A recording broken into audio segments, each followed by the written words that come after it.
വിളിക്കുന്ന തന്നെ ഇതെല്ലാത്തിൻ്റെയും മുകളിലാണ് അദ്ദേഹം. അത്യുന്നതങ്ങളിൽ വിരാജിക്കുന്നവനാണല്ലോ ഇന്ത്യൻ ഗ്രാൻഡ് മുഫ്തി എന്ന് അദ്ദേഹത്തെ വിളിക്കുന്നത്. അതുകൊണ്ട് അദ്ദേഹം നമ്മുടെ വിജ്ഞാനത്തിൻ്റെ ഒരു സമുദ്രമാണ്, ഒരു സർവകലാ വല്ലഭനാണ്. മാത്രമല്ല അദ്ദേഹത്തെക്കുറിച്ച് ഒറ്റ വാക്കിൽ പറഞ്ഞാൽ ഒരു എൻസൈക്ലോപീഡിയയാണ്, ഒരു വിശ്വവിജ്ഞാന കോശമാണ്. അതുകൊണ്ട് അദ്ദേഹത്തെ പോലെ അനുയായികളുള്ള ഈ നേതാക്കന്മാർ നമ്മുടെ രാജ്യത്തും ലോകത്തും വളരെ കുറവാണ്. അദ്ദേഹം സഞ്ചരിക്കാത്ത ലോകരാഷ്ട്രങ്ങളില്ല, അദ്ദേഹം ബന്ധപ്പെടാത്ത രാഷ്ട്ര തലവന്മാരില്ല, അദ്ദേഹം ബന്ധപ്പെടാത്ത മുഖ്യമന്ത്രിമാരില്ല. ഇന്ത്യയുടെ ഹൃദയം എന്താണെന്ന് കണ്ടെത്തിയിട്ടാണ് അദ്ദേഹം ഈ യാത്ര നടത്തുന്നത്. ഈ യാത്രയ്ക്ക് അഭൂതപൂർവമായ ജനപിന്തുണ കിട്ടും.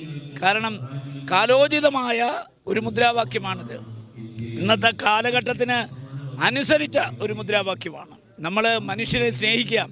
ഖുർആൻ തന്നെ പറയുന്നല്ലോ, യാ അയ്യൂഹനാസ് ഇന ഖലഖ്നാകിൻ മിൻ ദക്കറിൻ വ ഉൻസ.